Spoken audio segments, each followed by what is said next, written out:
పాత కరీంనగర్ జిల్లా, ప్రస్తుత సిరిసిల్ల జిల్లా స్థానికంగా ఉన్నటువంటి ఆ జిల్లా పోలీస్ అధికారి విశ్వజిత్ గారి నాయకత్వంలో నేరెళ్ల గ్రామానికి సంబంధించినటువంటి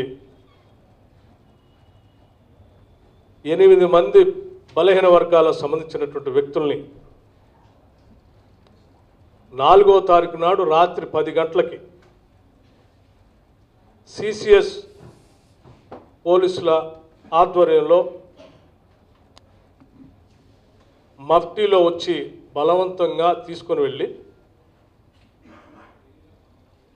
4వ తారీఖు నుంచి 4 రోజులు అత్యంత పాశవికంగా మానవత్వం అంతా కూడా తలదించుకునేటట్టుగా ఒక్కొక్క వ్యక్తి ఆ శరీర భాగాలన్నీ పగిలిపోయేటట్టుగా కొట్టినటువంటి వైనాన్ని చూస్తూ ఉంటే నిజంగా ఈ రాష్ట్రంలో సభ్య సమాజంలో ఈ వ్యవస్థలు పనిచేస్తున్నాయా, లేకపోతే ఒక బార్బరిక్ సమాజంలో యాక్ట్ చేస్తున్నాయా అనేటువంటి పరిస్థితి గోచరిస్తూ ఉంది. నిన్న కాంగ్రెస్ పార్టీ ఆధ్వర్యంలో చికిత్స పొందుతున్నటువంటి ఆ 8 మంది వ్యక్తుల్ని, ప్రభుత్వ ఆసుపత్రిలో చికిత్స పొందుతున్నటువంటి ఆ 8 మంది వ్యక్తుల్ని నాతో పాటు శాసనసభలో ఉపనాయకులుగా ఉన్నటువంటి జీవన్ రెడ్డి గారు, 2 శాసనసభ్యులకి మాకు జైలు నుంచి అధికారికంగా పర్మిషన్ తీసుకొని వాడిని చూడటం జరిగింది. నాతో పాటు జిల్లాకు సంబంధించిన నాయకత్వం అంతా కూడా హాస్పిటల్ దగ్గరకు వచ్చారు.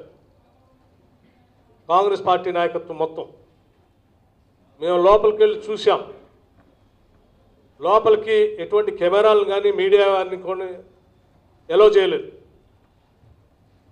ఆ ఆసుపత్రిలో 2 గదుల్లో బందెల దొడ్లో పశువులు బంధించినట్టు లోపల బంధించి బయట తాళాలేసి 100 మంది పోలీసులతో పహారా కాస్తూ వాళ్ళని లోపల బంధించి ఇచ్చి మా ముందే తాళాలు తీసి లోపలికి మమ్మల్ని పంపించారు. మమ్మల్ని చూడగానే వాడు ఆ 2 గదుల్లో ఉన్నటువంటి వాళ్ళు ఒక్కొక్కళ్ళు వణుకుతూ భయంగా, సార్ మమ్మల్ని రక్షించండి, మేము ఏం పాపం చేశాము ఇక్కడ పుట్టడం అని వాళ్ళు ఏడుస్తూ ఉంటే కదలలేని పరిస్థితుల్లో మంచాల మీద నుంచి ఒక్కొక్కళ్ళ కాళ్ళు పగిలిపోయి, ఒక్కొక్కళ్ళ పిర్రలు పగిలిపోయి, అరికాళ్ళు పగిలిపోయి, వివిధ శరీర భాగాలపైన అత్యంత పాశవికంగా గాయాలు చూసినటువంటి మాకు నిజంగా మేము మానవత్వంతో కూడినటువంటి సమాజంలో ఉన్నామా, లేకపోతే కొన్ని జంతువులు, ఆటవిక జంతువులు మనుషుల మీద దాడి చేస్తే, మృగాలు దాడి చేస్తే ఎట్లా గాయాలు పడి ఉన్నారా అనేటువంటి భావం కలిగేటట్టుగా కనిపిస్తూ ఉన్నారు. పాపం ఆ 8 మంది పెంట బానయ్య నేరెళ్ల గ్రామానికి సంబంధించిన మాజీ సర్పంచ్, దళిత కుటుంబానికి సంబంధించినటువంటి వ్యక్తి, ఓ మాజీ సర్పంచ్గా 56 సంవత్సరాలు ఉంటాయి. ఆయన కదలలేనటువంటి పరిస్థితిలో ఉన్న, ఒళ్ళంతా చీవి గారుతూ ఉంది, రక్తం గారుతూ ఉంది. ఆయన చెప్తా ఉన్నాడు, సార్ నన్ను దండం పెట్టి కాళ్ళు మొక్కుతూ వాళ్ళు బతిలాడుకున్నాం, మేమంతా మాకు సంబంధం లేదు సార్ సంఘటనతో, మమ్మల్ని వదిలిపెట్టండి అంటే వాళ్ళని ఆ పోలీస్ అధికారి, కింది స్థాయి అధికారులు కాదు, సాక్షాత్తు జిల్లాకి పోలీస్ అధికారిగా ఉన్నటువంటి బాస్ విశ్వజిత్ అనేటువంటి ఎస్పీ వాళ్ళు చెప్పినటువంటి మాటల్లో వింటే ఆ పదజాలాన్ని నేను ఉపయోగించలేకపోతా ఉన్నాను. కానీ తప్పనిసరిగా ఈ సమాజానికి తెలియాలా ఆ ఎస్పీ వాడినటువంటి మాటలు. తప్పనిసరి పరిస్థితుల్లో సిగ్గు విడిచి నేను చెప్తా ఉన్నాను, లంజా కొడకల్లారా, మిమ్మల్ని చంపేస్తాం రా,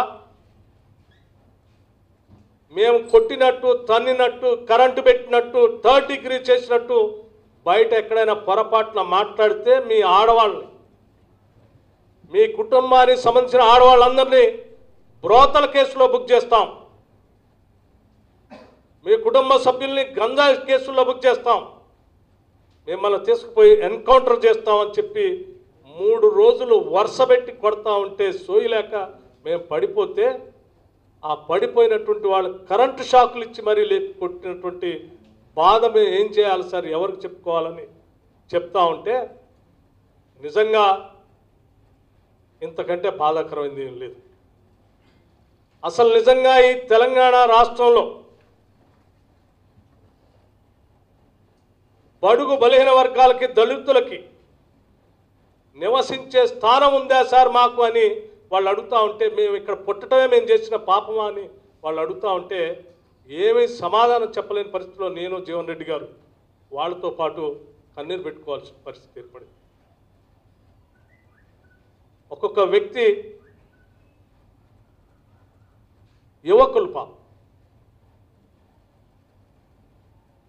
26 ఏళ్ళు, 29 ఏళ్ళు, 30 ఏళ్ళు వాళ్ళు, మిగతా 7 మేము పని చేసుకుంటే బతకలేనటువంటి వాళ్ళం సార్.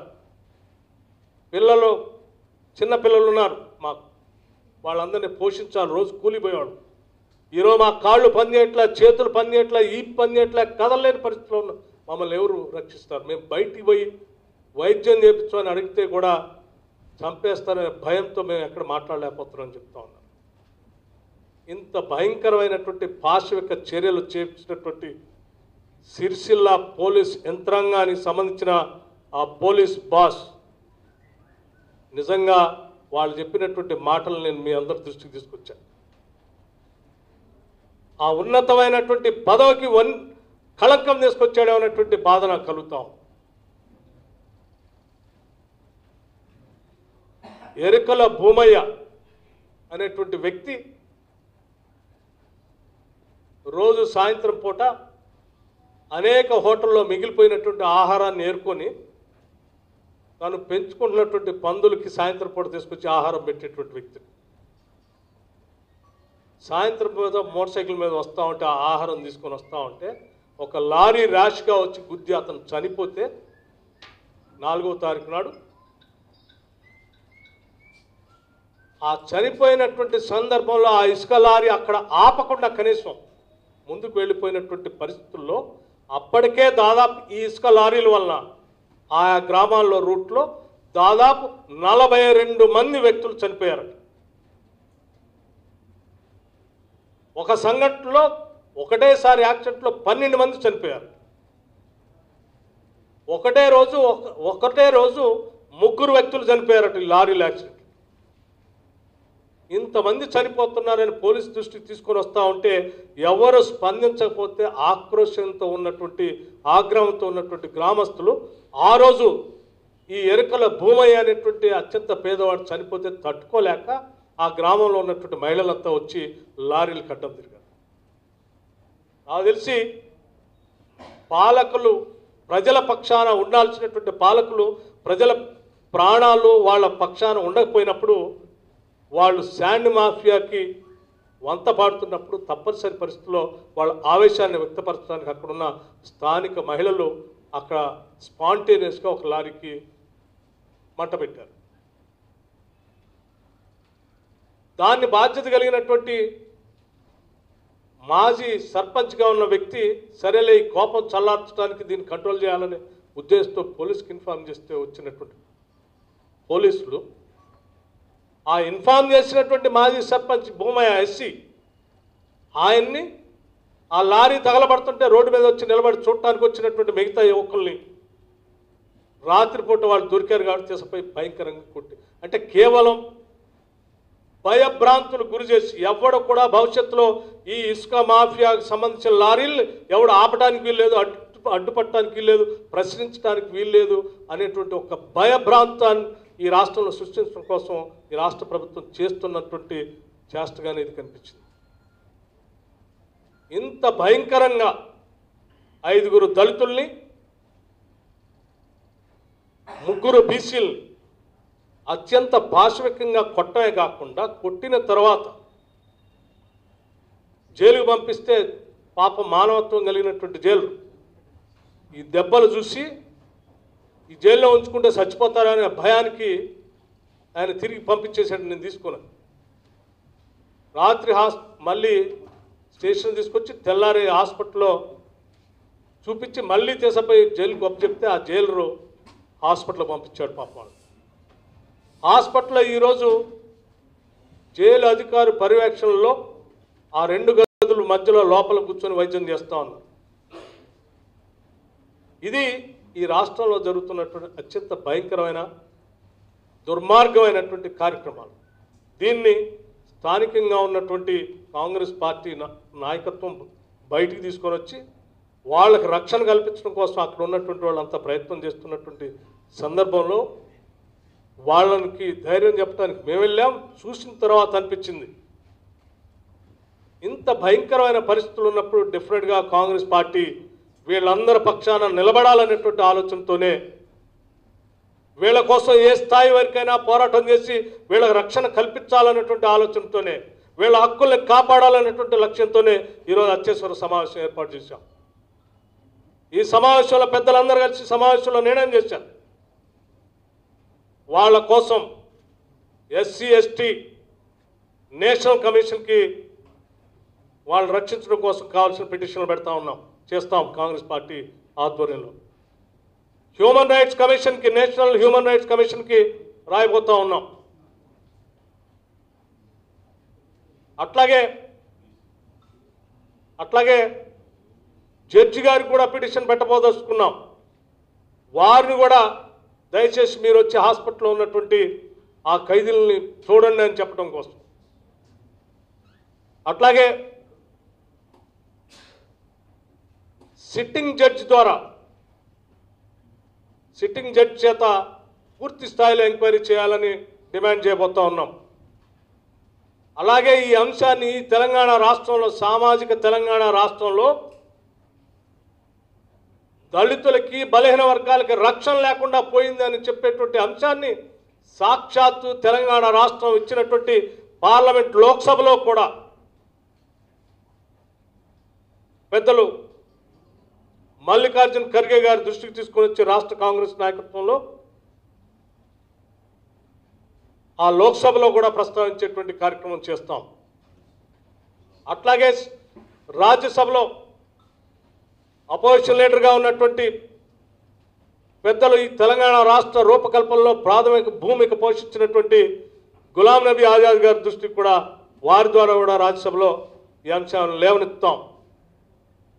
రేపు కర్ణాటకలో డాక్టర్ బాబాసాహెబ్ అంబేద్కర్ గారి పేరు మీద 125 సంవత్సరాలు ప్రపంచ ఉత్సవాలు జరుగుతూ ఉన్నాయి. ఆ వేదిక మీద నుంచి తెలంగాణ రాష్ట్రంలో దళితులకి బలహీన వర్గాలకి రక్షణ లేకుండా పోయింది అనేటువంటి అంశం గురించి చర్చిస్తాం. అంతిమంగా సిరిసిల్ల ఈ దళిత గిరిజనులకి ఇసుక మాఫియా చేతుల చేత వంచబడి పోలీస్ అధికారి విశ్వజిత్ చేత అతి భయంకరంగా పాశవికంగా కొట్టించుకోబడి ఆరోగ్యం అంతా దెబ్బతిని వాళ్ళ భార్య పిల్లలంతా భయభ్రాంతులు గురవుతున్నటువంటి వాళ్ళందరికీ కాంగ్రెస్ పార్టీ పక్షాన ఇది చేస్తూనే లీగల్ ఎయిడ్ అందిస్తూనే ఇంకో పక్షాన కాంగ్రెస్ పార్టీ పక్షాన కూడా యావత్ తెలంగాణ రాష్ట్రంలో అన్ని జిల్లాల్లో ఈ జరిగినటువంటి సంఘటన పూర్తి స్థాయిలో ఆయా జిల్లా కాంగ్రెస్ కమిటీ సమావేశాల్లో చర్చించి 25వ తారీఖు నాడు రేపు 25వ తారీఖు నాడు అన్ని జిల్లాల్లో దీని మీద చర్చించి స్థానికంగా అందుబాటులో ఉన్నటువంటి కలెక్టర్ ప్రభుత్వ ప్రతినిధిగా ఉన్న కలెక్టర్కి పిటిషన్స్ ఇచ్చి ఆ తర్వాత 27వ తారీఖు నాడు అన్ని మండలాల్లో దీనిపైన చర్చించి అక్కడ స్థానికంగా ప్రభుత్వ ప్రతినిధులుగా ఉన్నటువంటి వాళ్ళకి పిటిషన్లు ఇచ్చి యావత్ రాష్ట్రంలో ఉన్నటువంటి కాంగ్రెస్ వాదులంతా కూడా ఈ సిరిసిల్ల నేరేళ్ల గ్రామంలో వంచనకి బాధలకి గురైనటువంటి వాళ్ళందరికీ అండగా ఉండటం కోసం అంతిమంగా కాంగ్రెస్ పార్టీ చలో సిరిసిల్ల చలో నేరేళ్ల అనేటువంటి గ్రామానికి కదిలి వెళ్ళటానికి కూడా సిద్ధంగా ఉంది. దానికి సంబంధించినటువంటి తారీఖుని ఈ కార్యక్రమాలు అయిన తర్వాత ఆ డేట్ని కూడా అనౌన్స్ చేస్తామని చెప్పి ఈ సందర్భంగా మీకు తెలియజేస్తా ఉన్నాం.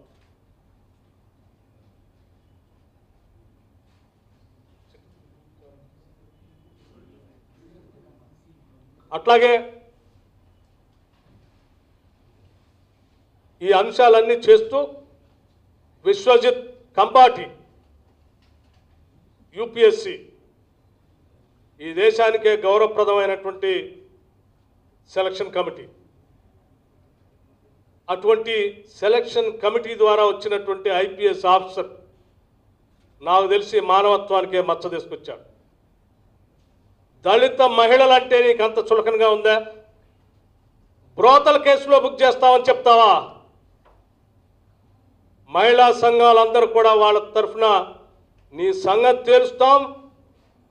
నువ్వు ఈ రకంగా దళిత మహిళలను అవమానించినందుకు నీ పైన దళితులను కొట్టమే కాదు, హింసించడమే కాదు, దళిత మహిళలందరినీ కూడా బ్రోతల కేసులో బుక్ చేస్తానందుకు ఆ ఎస్సీ ఎస్టీ అట్రాసిటీస్ కేసుని ఏ రకంగా అట్రాక్ట్ అవుతుందో దానికి సంబంధించి కూడా పరిశీలన చేస్తాం, కేసు పెడతాం అని ఈ సందర్భంగా తెలియజేస్తూ పెద్దలు